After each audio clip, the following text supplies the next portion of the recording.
Hi, in this video I will show you how to use sounds in EdiVote.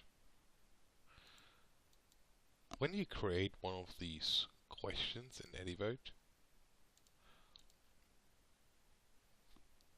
you may want to play a sound while the voting is open.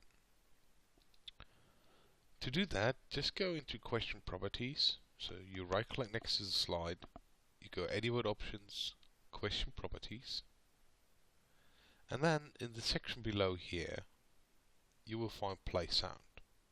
If you already have a sound on that machine, it will appear here. If you want a new sound, click the import button.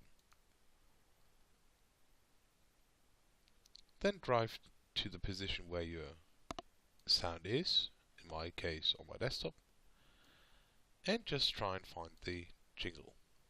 So I have a jingle here that is 8 seconds, that is perfect for voting. So once you imported it, it will appear here. And it will be installed on your machine. So when you move the presentation to a different slide, to a different PC, then you also need to move the file or import it on the other machine. In my case, as I'm using EdiVote 100 for demonstration, it will be here under Personal Sounds. So it's C, Program Files in brackets x86 if it's a 64-bit machine, is InfoWise, EdiVote 100, Data, Personal Sounds. So you either copy the file into that location, or you just take the file, put it on a USB stick, and import it again on the machine you're actually running the show with.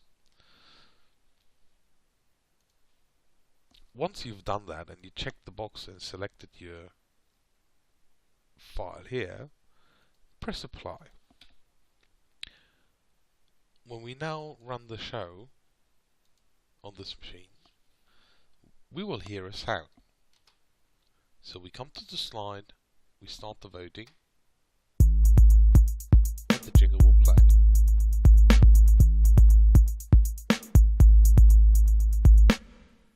And then we can stop when the jingle stops. That's it.